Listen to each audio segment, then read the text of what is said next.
live with. Oh yeah, totally. What's up, everybody? We are live here on Facebook, YouTube, Twitch, and Periscope simultaneously. So if you're not on YouTube, you can subscribe to our channel at Gigabytes TV. All one word. It's in the bottom right of your screen at all times, so you can easily reference that. But hey, what's up, folks? I'm John Caspian. I'm John Galvin. I'm Mark. Hey, John, real quick for those who don't know, including myself, what is Periscope?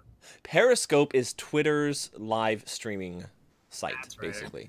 It started off as its own thing, I think, and I think they got taken over by Twitter, or it was always developed by Twitter, but now they fully integrated into Twitter.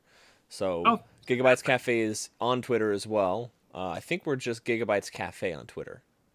Tweet. Yeah, so just look up Gigabytes Cafe. I'm sure you'll find us. You can watch the video from Twitter. Yeah, we're on all 4 platforms. Today we are talking about 8th edition, the year in review. It's been quite a year since the June 3rd release of 8th edition in 2017? I know it was June. I can't remember exactly what day it is because Facebook won't tell me. For all dating of memories now. So, yeah. But I think for some reason my memory is saying that week of like June 3rd or something like that. There's been a whole lot that has happened. We've had 14 plus codexes. I'll have to find the page that I had with all of the releases.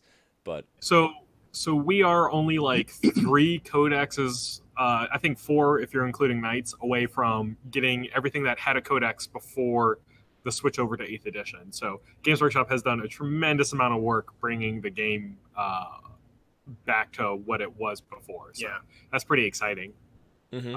There's a lot. For each topic we're going to talk about today, we have a good of it, a bad of it, because there's always, positives and negatives to anything, especially the size that's Warhammer is. And we also have the Nurgly, which is like the ugly equivalent of stuff. Things that are like, things that maybe could be better, or maybe things that are just kind of like they happened weird,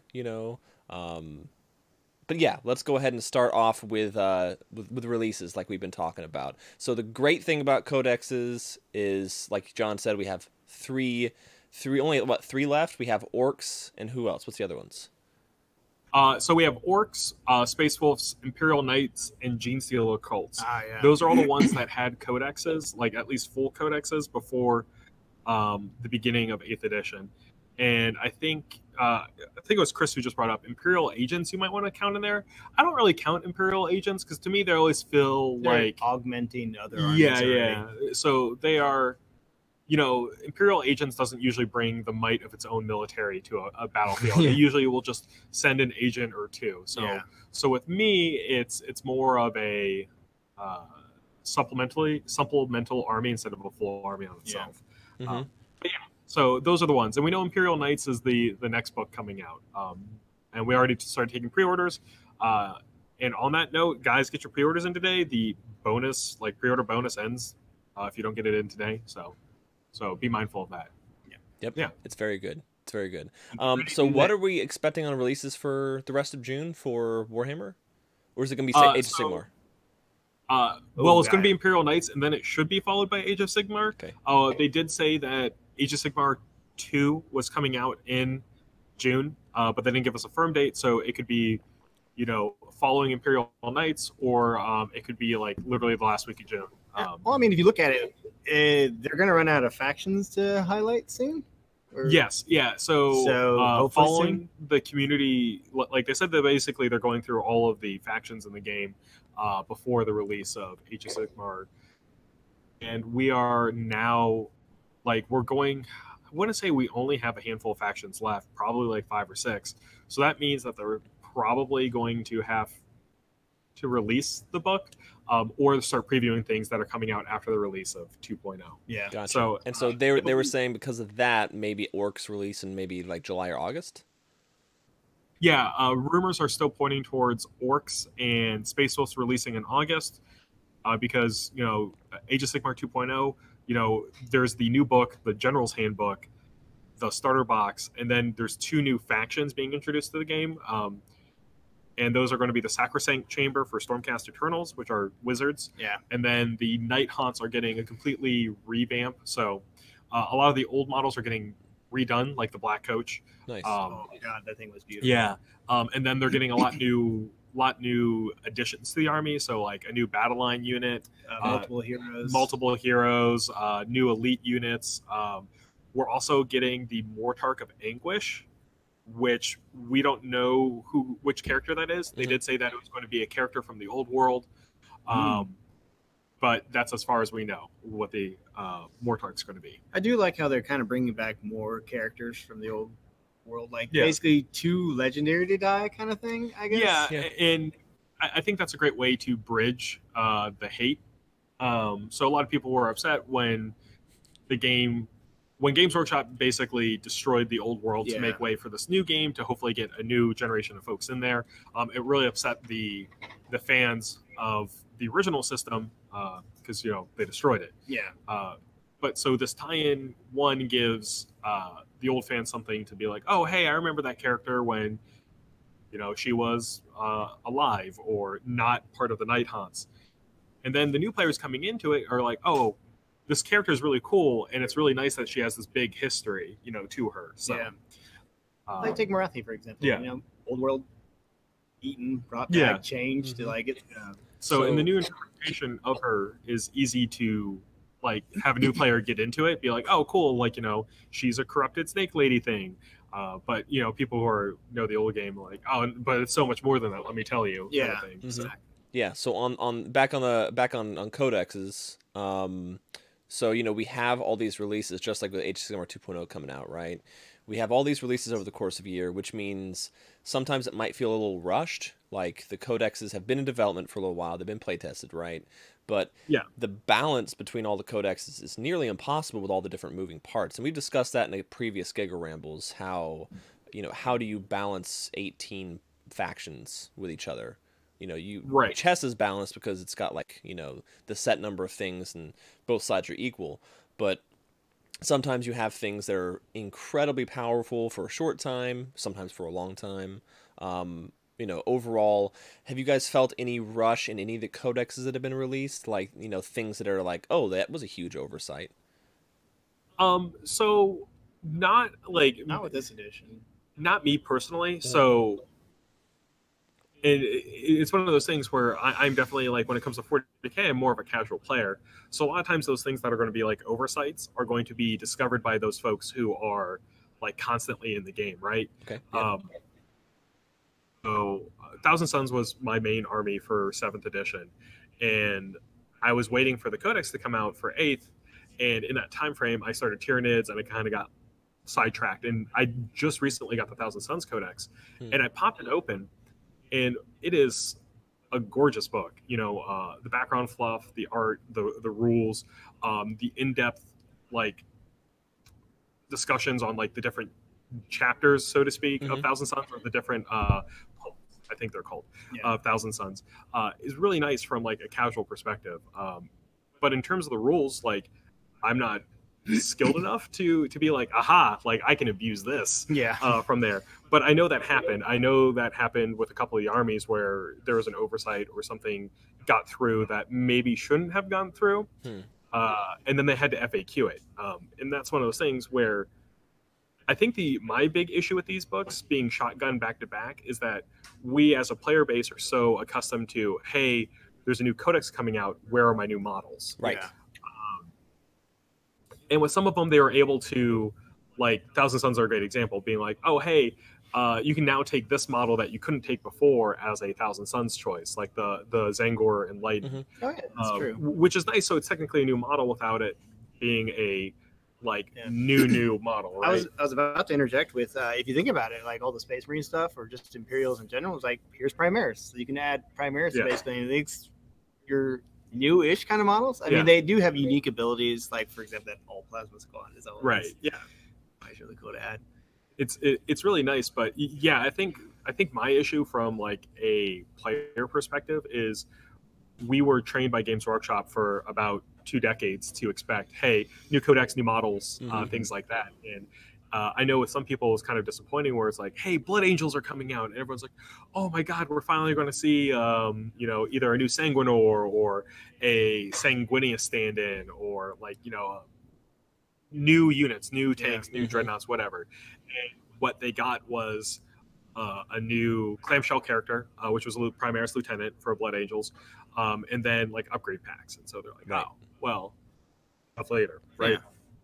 And that's the issue with these codexes being fired back to back, is that the overall, like, I don't want to say quality, but the overall change is right. So it's just bringing things in line. So all these new rules are getting added in, but there's nothing there to necessarily drum up like interest from older players, like being like, oh, I really want a new model. You have to consider that they basically revamped the stat line entirely for everything.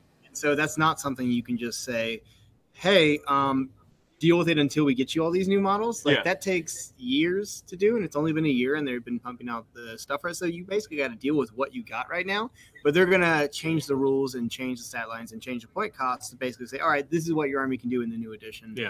Here's some new lore, some new fluff, and here's, supplemental units, aka the Primaris I described, that you can put in your army until then. For me, my Nurgly, which is, I guess, the ugly side of the codexes for me, is the fact that we have technology to where we can have like living codexes. Like they have the smart codexes that they planned on being able to be updated with the FAQ info. But we have the books, and then they release an FAQ like 2 weeks after, which is great because you want to be able to change change things that were missing or whatever. But then I now have to reference the codex, the FAQ, and then any other additional material like chapter approved in order to actually like be able to say what a specific unit rule is. Like one thing changed something in my Chaos Space Marines codex to demon, and before it wasn't, so I played it, and it apparently if I take it as a demon, it changes and I lose the Legion trait for my Legion. And I didn't realize that, but it's in the FAQ. So, we talked about before about understanding your rules and everything, like, but at the same time, having to keep track of all those different things is tough.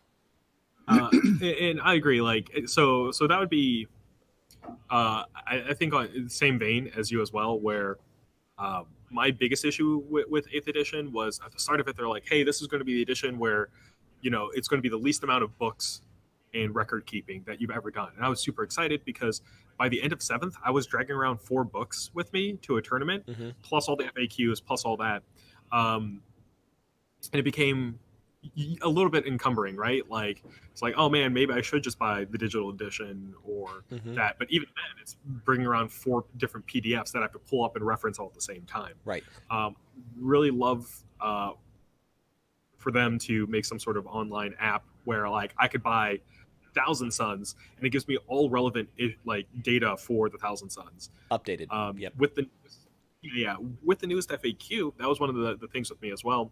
I was really confused with the Brotherhood of Sorcerers rule not affecting the smite change, or like ignoring the smite change. And I was looking at my book and I was just like, I don't really see anything in that book that would make me assume that I don't get affected by the smite nerf. But once again, I would have to go reference the FAQ and all that sort of stuff. So yeah, the FAQ for that was interesting. Basically, you can cast smite as the Battle Brothers, and the smite value still goes up when you cast it. They're just not affected by it. So it's weird. Yeah. Right? So and once again, like, so let's say they come out with their army building app. Like, I would love to pay, a certain amount of money, either like straight up being like, I'll spend $30 to unlock all 1,000 Suns for the rest of 8th edition.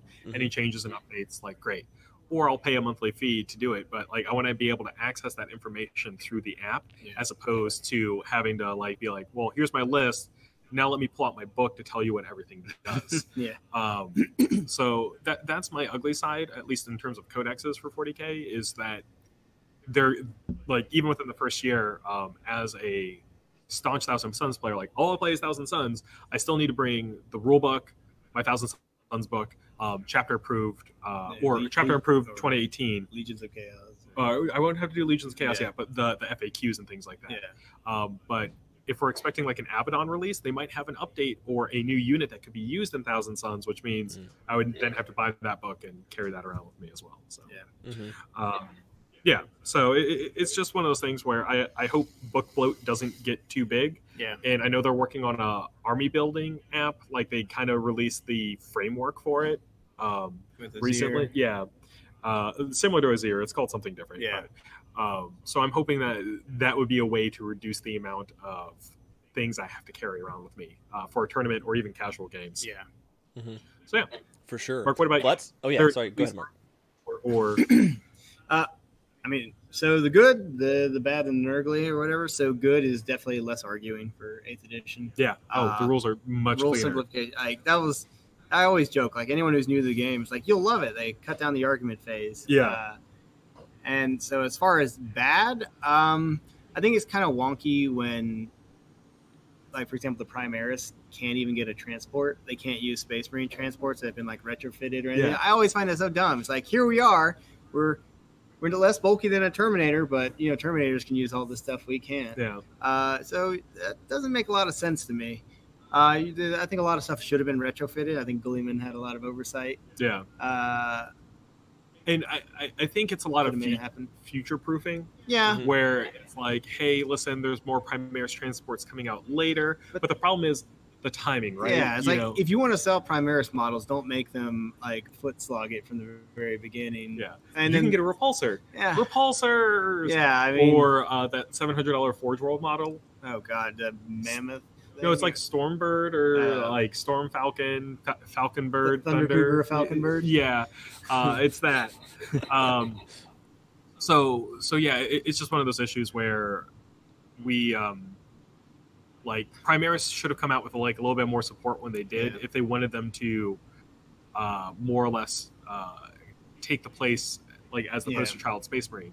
But like as a normal player, it becomes very difficult to be like, I have all these Primaris guys and I have to buy like 3 repulsors to get them across the board, and my list can't even fit 3 repulsors because those things are tanks and super expensive. And I guess the Nurgly would be the really just, for example, the way I look at Primaris Marines right now, it's like they're 2 wounds apiece.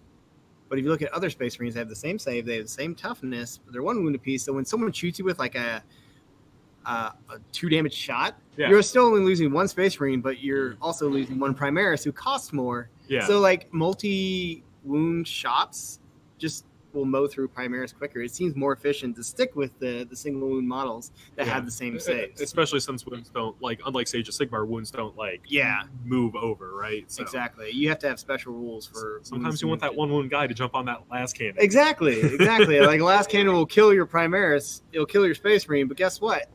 You lost less points losing that Space Marine. Yeah. So to kind of piggyback on what Mark's saying is that it's great that all these codexes are being like out and updating everything, but at the same point, the transition to 8th edition, it seems like there's a lot of work to be done with some of the factions that are introduced. Mm-hmm. Like, luckily, Death Guard came out of the gates super strong, and they had everything they needed, but they could also, use a lot of the older Chaos stuff. So, like, the Rhinos and their tanks and things like that. Factions that they're a smaller limited faction that could have benefited from extra models.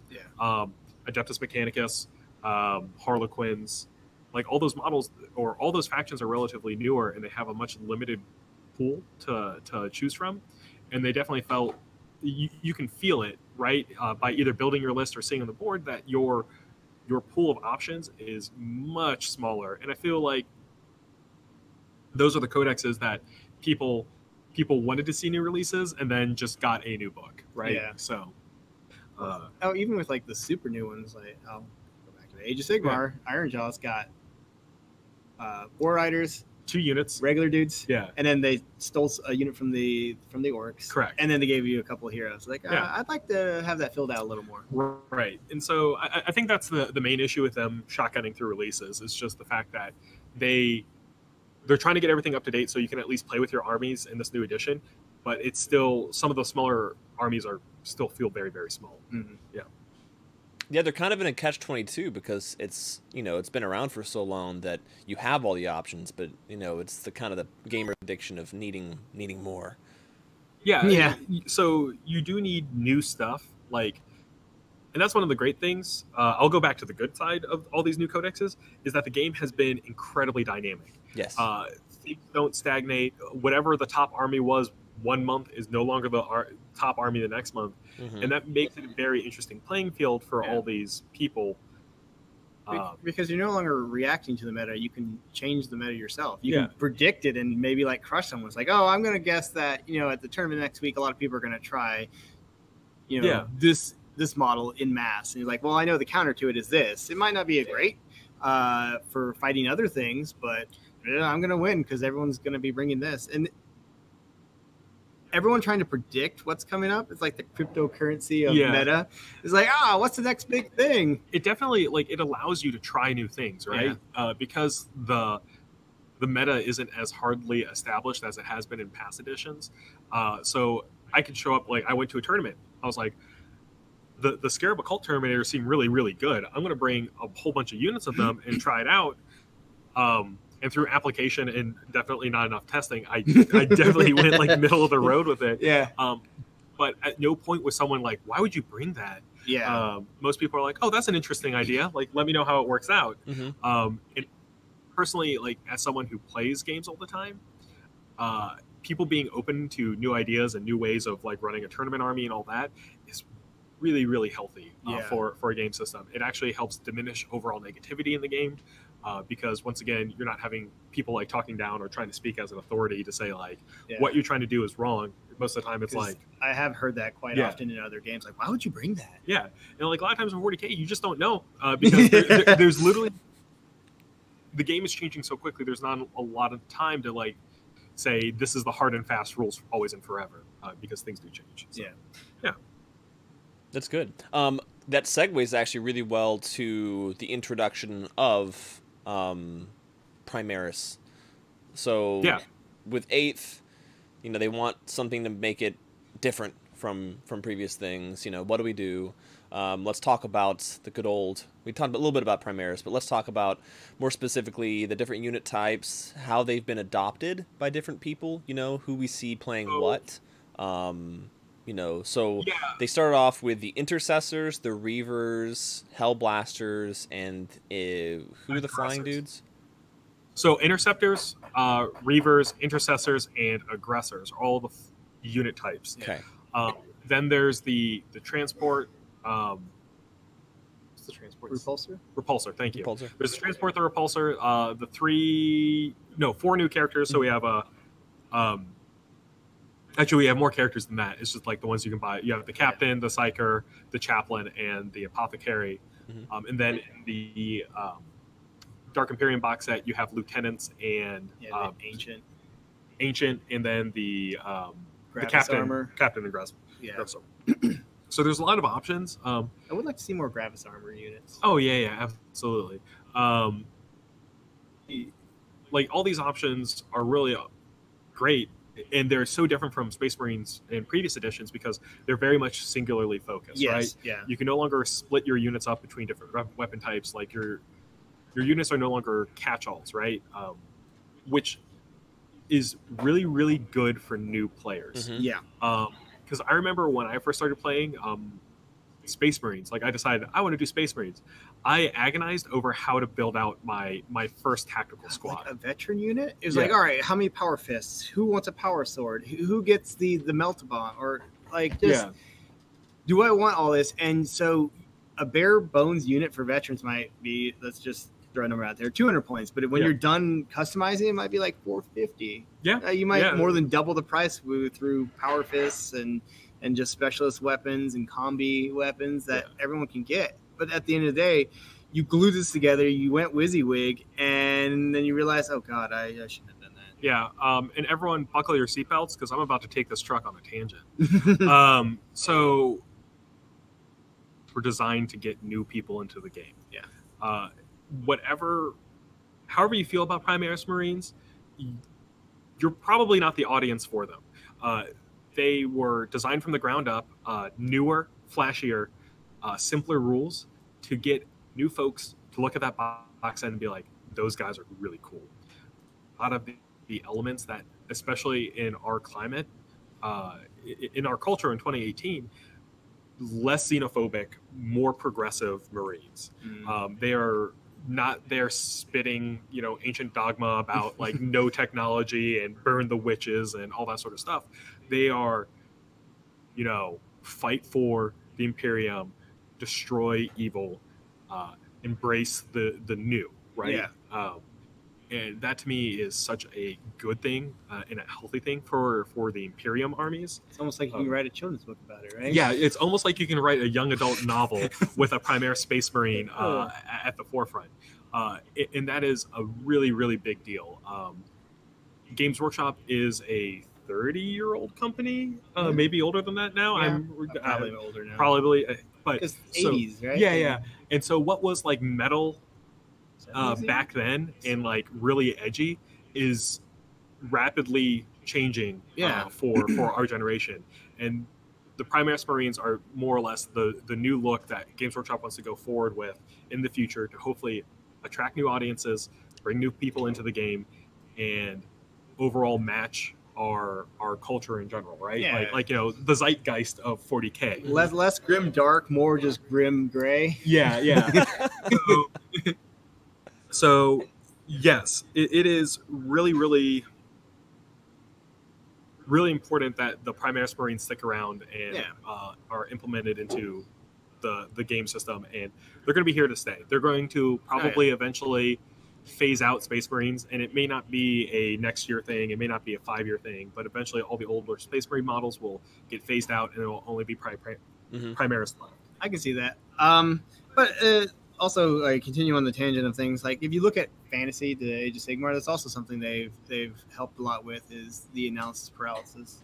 Yeah. Of like, what do I equip my guy with? But on the same note, I look at when I had my armies for Empire, I was like, do I want this guy to be survivable? Do I want him to dish out a lot of damage? And I kind of miss that option. Yeah. A lot of times in Age of Sigmar, you can choose which artifact that's survivable, but like you couldn't do any neat combinations that you had like a limited points to try. Correct. Which I miss a little bit, but it is nice that I don't have to be like, ooh. Now let me think 30 minutes on this. And it also doesn't lead you to magnetizing every single member of your infantry squad like certain armies, Mark. Age of Sigmar is always supposed to be their introductory game, so the options should be more limited. And it's also really nice because the options you do have are free. Yeah, so, exactly. So even if you were like, oh, hey, I'm going to use all these bits to make this really rad-looking model, you never have to be like, oh, you're overcost now, or you couldn't fit all those things on them in the first place. I have had to fix a mistake, though, with One Iron Shot unit, where I gave him the boss choppa, and I realized that's doesn't really synergize well with the war boss, so I ended up breaking off the arm. So I have this base-coated orc with, like, primed black arms. So... Primaris, I'll go through probably the ugly and the nurgly. So can I interrupt y'all real quick? Yeah. So they just announced the Space Wolves Orcs Codexes as well as a new Gene Stealer cult model, a preview of the Cotter gang. So I'm gonna move that over y'all real quick. Because I haven't seen it yet either. I'm gonna follow along with the screen. I'm putting it on the screen for everyone to see. On my browser here, there's the Codex Space Wolves and the Codex Orcs. It's on the Warhammer community site. It's the newest thing. And here's the preview model. That's really bright, isn't it? Yeah. That is. Oh my god. Isn't that beautiful? It's a little blown out on here, but it does look beautiful. Then they also have a new Night Haunt character. Yep. One of the 3 named Mortarch of Grief. Yeah. He's on a platform, which is going to be great. With a banner carrier and a hornblower. Trumpet blower. I like that. And then we have a card-only set for Shadespire, which I am totally getting. That's actually really good. What I will say with Shadespire is the game is fantastic and great. I can tell you this because we sell a whole bunch of Shadespire. But one of the issues with Shadespire is that you can pretty much use a lot of the cards from a lot of the different box sets, which requires you, like saying, Mark only wants to play orcs. Yeah. To make a competitive deck, he might have to buy the Fire Slayers box and the Stormcast and box. The Skaven, got to get everything. So it's actually really, really good that they're doing a card only set. And then the Cotter, oh my geez, these guys look great. Yeah. So those guys would make great cultists for Chaos as well. Which is funny because they wouldn't be cultists in the grand scheme of things. They are staunchly like they are fervently. They're Imperial cultists. Yes, yeah, I was about to say technically they're still basically cultists. Yes, that looks great, huh? That looks super. He's got a good. bone for a dagger. Okay. Yeah.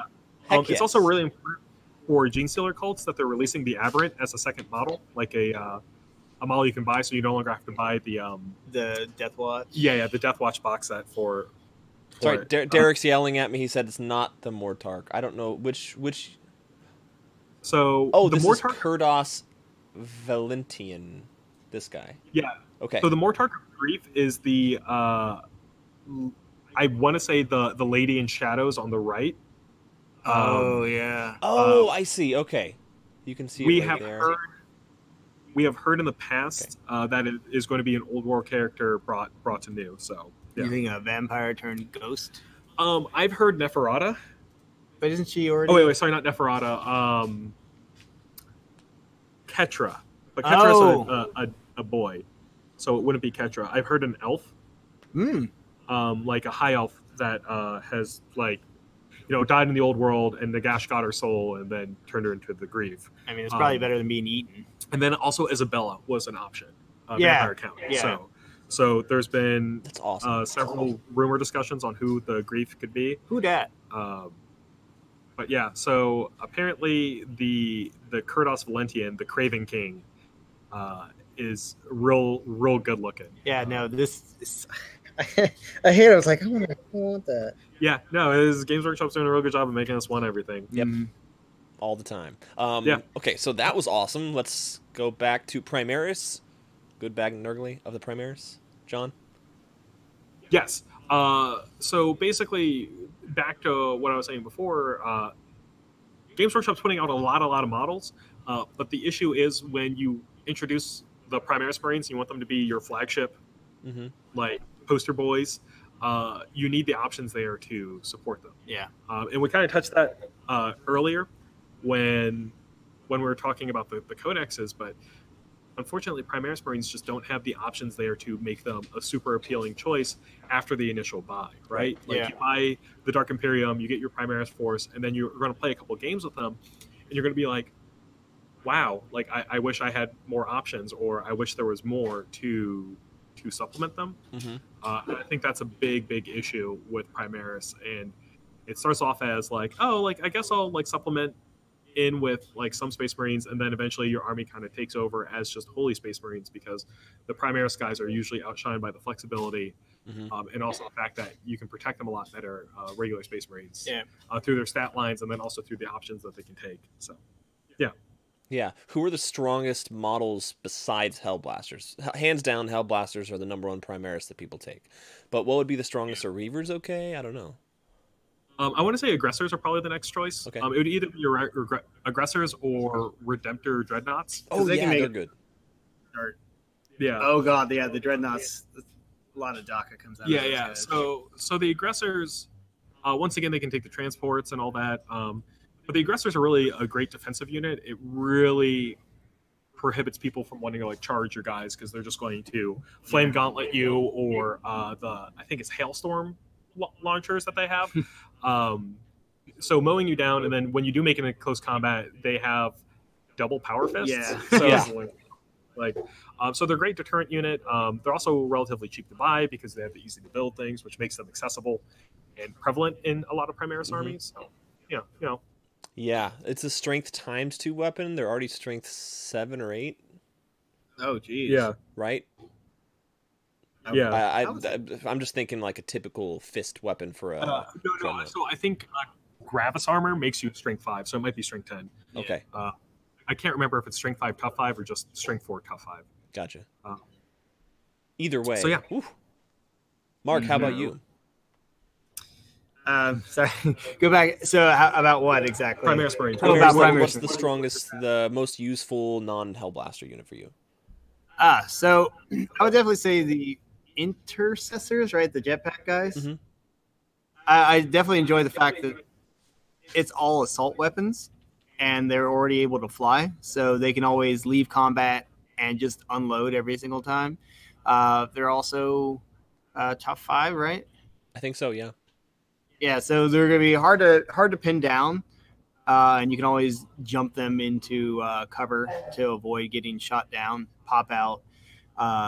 And they also have the chance to cause mortal wounds on the charge. I just enjoy that unit in general. I like jetpack guys that can actually put out more shots than your typical Space Marine. Like, I see that they've definitely done a good job of differentiating a unit of Primaris jump jet infantry with old Space Marine jump jet infantry, because I remember the old days of Blood Angels with their jetpacks, their bolt pistols, and their chain swords. This is more just like get in your face, shoot the ever-living daylights out of you, and then also ramming you with our destructive bulk and killing off guys that way, and then punching you to death if need be. Yeah. So to comment on Chris's comment, Chris was just like, oh, they should just let everyone ride rhinos. Yeah, but it's a bit of future-proofing. So I think we were talking about this before the stream happened. If they let them take all the old transports that they're probably phasing out or going to be turning into a new kit, the fact of the matter is it leads people to say, like, well, I just bought 12 rhinos for my Primaris. Why do I have to buy this new transport that's coming out? Right. And I think that's the production schedule is what's becoming the issue with that. It wouldn't have been a problem if during the Primaris release, or like maybe 6 months after the Primaris release, they came out with the new, like, you know, not have it be a rhino, but have it be its own thing. Like a repulsor? Like a tinier repulsor. Yeah. Like a tinier, cheaper repulsor that's a little bit more effective.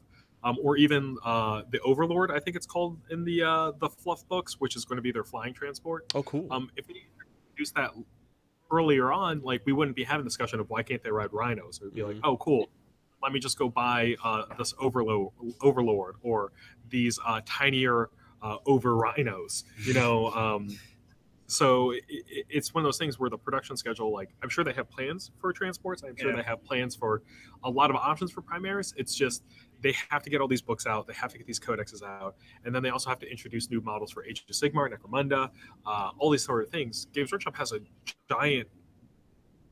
They have all these employees, sculptors, artists, marketers, gameplay developers, and all that sort of stuff working together.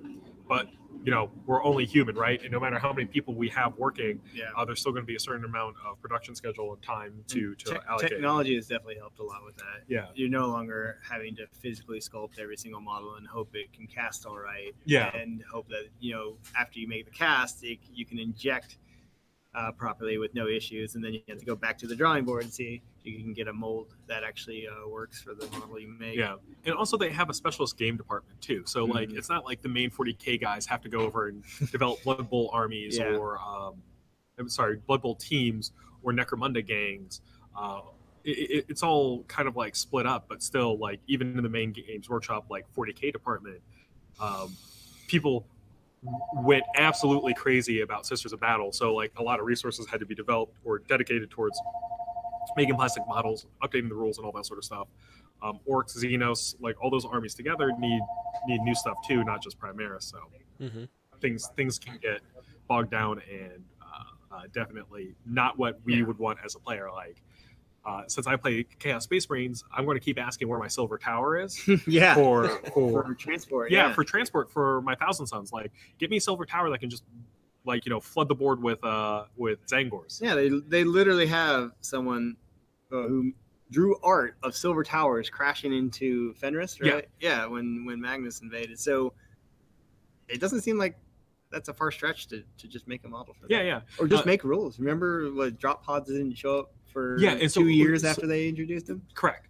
But Games Workshop's trying to get away from that. Games Workshop, I don't think, outside of the specialist games that they already had models for in the past, they will not make rules for things that don't exist yet. So you don't want to have a like solo cup spray painted silver land on the table. Yeah, well, so once again, they want the barrier to entry to be gone.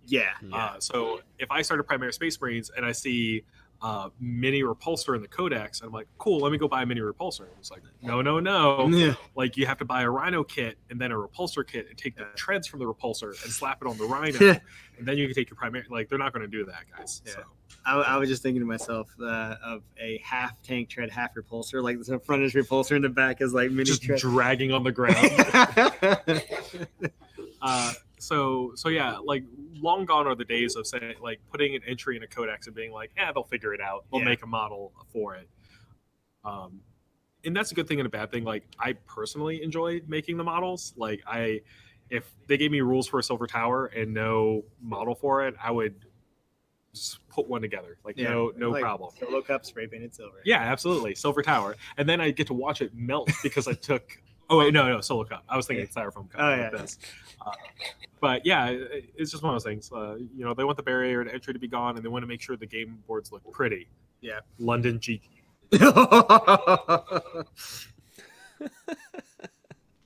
So yeah, you know, it's one of those things. Production schedules just probably all sorts of bogged down.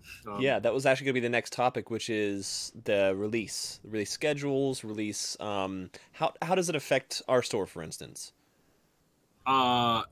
It's good and bad. Like, so take us out of the player perspective and put us on the store perspective. Sometimes it is really, really, really good to have constant new releases. There, however, is a certain threshold with people until you get burnout. Mm-hmm. So some releases are beyond amazing and we can't keep stuff in stock. And then like a codex comes around, there's no new models for it. Or maybe there's too many new models and people are like, I'm not going to be able to take my hobby budget and invest in that because it's too much. I think they've been doing it where like they wait 2 weeks before they throw yeah. And generally most people can justify spending $40 on a codex every 2 weeks. People can't justify buying an entire Ideneth army every month, you know? Right. So there is a fair amount of burnout involved. Luckily, we have such a great community that is so diverse in what they play that we don't feel it necessarily as hard as other game stores. But like we have people that play, like, you know, we have hundreds of people that come up here for 40K in a given month, and they all are diverse in what the armies they like and what armies they're going to work with. And so our releases are generally good, but you can definitely see numbers fluctuate if it's too many 40K releases back to back to back, or if it's too many Age of Sigmar releases, or vice versa. You know, like here's a month of Necromunda with a codex kind of like tucked into it, and usually those months are a little bit crazy because, you know, it's not a typical release pattern. But I mean, we mentioned last time where we went from Sneck Girls to Fish Boys. Yeah, just like that. It's like, oh, that's before we even got used to the Daughters of Cain. And that was another thing is like, so Daughters of Cain to Ideneth is a great example. There's a lot of people who are excited about Daughters of Cain, like me, and then we saw the preview for the Deepkin, and I was like, oh man, like I really want Fish Elves as opposed to Snake Girls.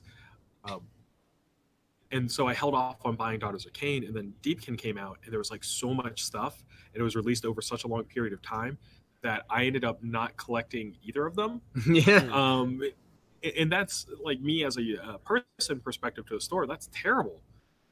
Customer, or if I was a store looking at my purchasing habits, I'd be like, Games Workshop, look what you did. Like, you know, like, oh, it's a bit of an issue. And then also on top of that, right after Ideneth Deepkin, like the last release comes out, Games Workshop's like, new edition. Yeah. And so people's response is, I'm going to wait to see what's in the new edition before I can do an army. Right, Matt Miller? Yeah. I got a thumbs up. So it's an issue when there's too much stuff back to back to back. Yeah. Just because people are going to say, hey, I want to wait to see what the next big thing is. But I think they've done a great job with letting people see what's coming for their faction.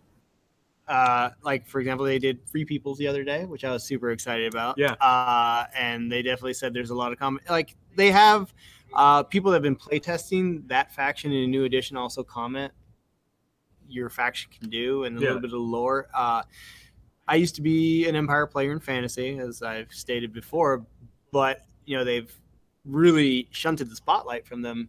Yeah, since it's no longer Stormcast. Well, and also just every other faction like Chaos, Destruction, like has seen a lot more love, and now you see the ghosts for death. But a lot of the stories have actually had more focus on the free cities, because once the Stormcast claim a swath of territory, they don't stick around. It's up to regular Joe Schmo human to go in and say, all right, I'm in. I'm the guard of this city. I'm going to keep orcs and undead and demons from getting in there. And really, that's what even the old world is all about was just I'm a person. I'm gonna be in the city. I'm gonna make sure the city doesn't fall. It's like, well, what if you go outside? Oh, I'm dead. Yeah, no. It's in any fantasy world, it's terrifying to go outside the city limits.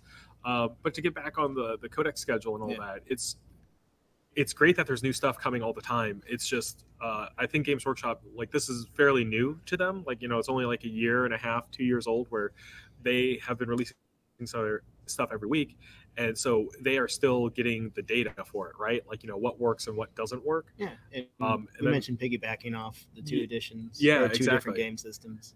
So it's figuring out how the release schedule works, and sometimes it's super helpful for the game. Like, I think it's personally really helpful to have the armies updated more constantly. But it's also slightly hurtful when your armies aren't fully released at the get-go, like at actually like introduction. And then also the amount of constant change is a lot for a new player to keep track of. So yeah, for sure. So that actually, another good segue, John, you're great at that, into, it's like you're reading my mind to something. It's cool. John Segway Galvin. Do what? Write a segue to what? The word segue? I'm John Segway Galvin. I ride a Segway to work. It's outside. I got like a little like handlebar lock on it. That's why it takes him an hour and a half to get here. Yeah, it's true. It is not convenient. I do it for y'all though. Yeah. So that tournament scene. So we actually, what was the tournament that the Index Orcs won recently? It wasn't LVO, was it? Yeah. It was around LVO time. It was so recently, I like last month or so. Yeah. Like, I don't know the tournament name. Was it the London GT? No. Was it? I don't know. I know Tau was cheating. That's pretty much what I take away from it. So I mean, if base orcs win against a cheating player who got DQ'd, I don't know how we can rank it. Yeah. But I don't think it was the London GT. I think it was the one before London GT that orcs took. So great thing is tournament scenes are incredibly dynamic and fun. There's always new lists. There's always new stuff to go through. The issue is the amount of new information that you have, the amount of new information that you have to process and know before you can go to a GT becomes overwhelming. And that's what I think leads to a lot of cheating, either intentional or otherwise, where there are too many rules out there for a single human being to really know unless they are like in it, like that competitive 40K is their life. So it's hard to call someone where it's just like, oh yeah, my army can totally do this. And you're like, can it really do that? And they're like, oh, I'm sorry, they could do that last edition. I forgot that they changed the rule wording. Kind of thing. It's like, I play the least played army because no one understands them, and I can just make up rules on the spot. Yeah. Turns out you can win some large tournaments that way. Yeah. Minions for life.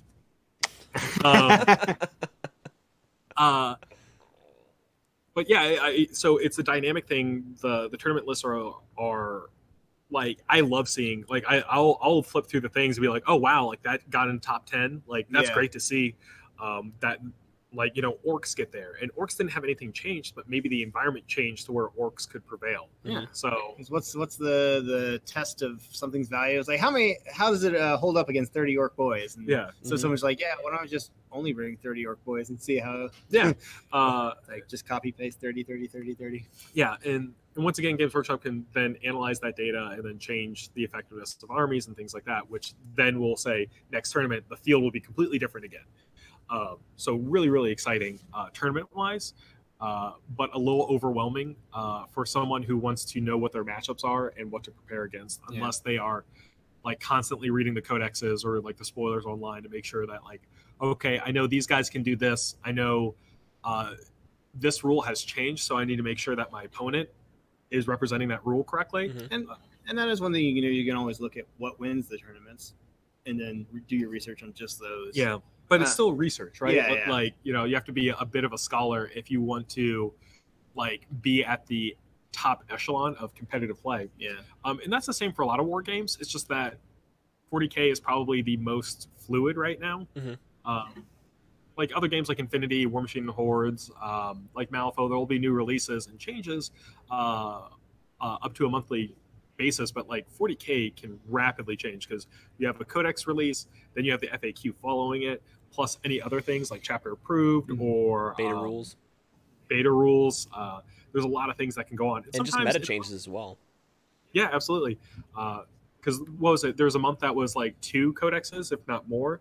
And I was like, oh man, like that's 3 new codexes. I have to figure out what's the good thing in each one and how to play against them. It's a lot. It's a lot. So yeah. Yeah, and what's interesting as well is like if you're not playing that faction or that codex, you can read the codex and understand what's in it, but you don't necessarily understand composition for that army.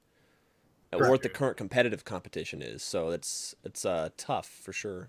But power to all the tournament players out there. So give us a shout out if you feel like your tournament play here in the chat. Yeah, because we love. I know we're doing the folks are doing a tournament on July 14th and 15th. Is that right?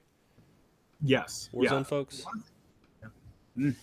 One thing you really have to look at when you're also looking at power level, like if you're doing your research and looking through a book, and you look at something that's like, wow, that's, tough 10, strength 8, shoots 40 shots.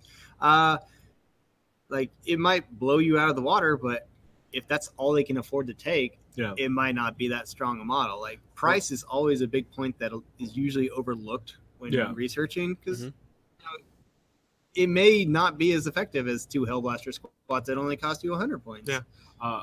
That new knight that's coming out. Yeah, with the single shot strength of 18. 10 damage plus D3 mortal wounds. Exactly. Like, that looks amazing, right? Like it's like, I want to punch him. Like I think you get to reroll like either hits or wounds versus monsters.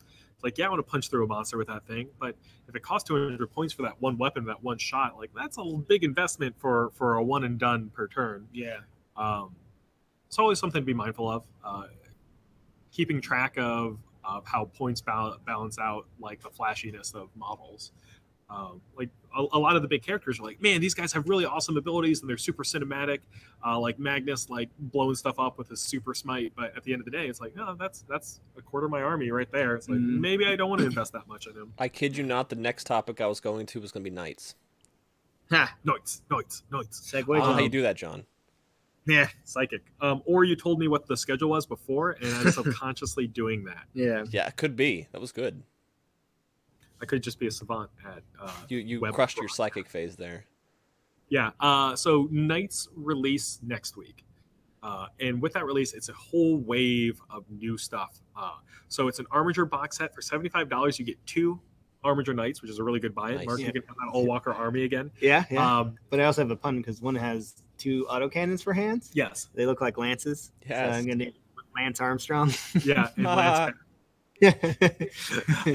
So yeah, in that Armiger box set, they have new build outs for it called the Helverins, which are going to be the longer range options of Armigers. 2 for a box for $75. That's a steal. And if you also count our discount bonus in there, or pre-order bonus discount, there we go. That's also like makes the deal even a lot better.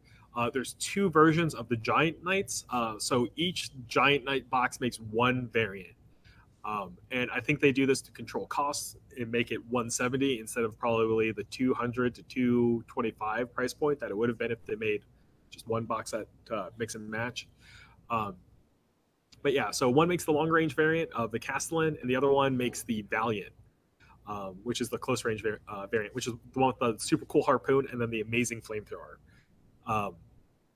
That releases.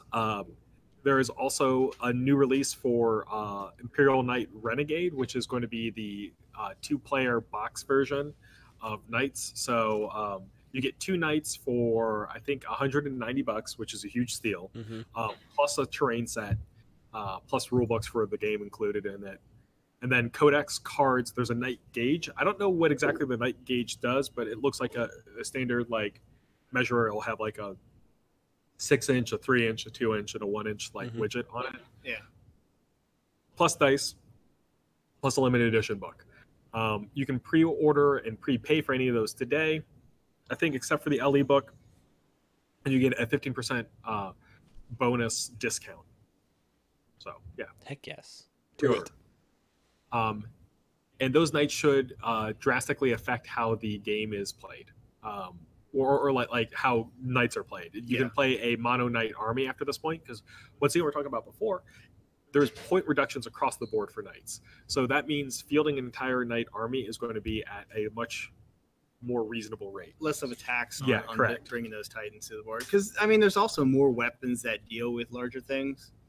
I think people might have still been in the mindset of the previous edition when it came to Knights, where it's like, man, those are really hard to remove from the board. But when you hit it with 6 last cannon, it's like, oh, that's already gone. Cool. Yeah, because I think the Knight has like 28.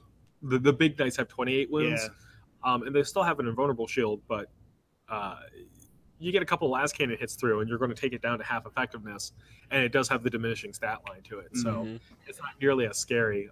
And then also, is one Knight a greater threat than 30 boys? Yeah. So we'll figure that out with release.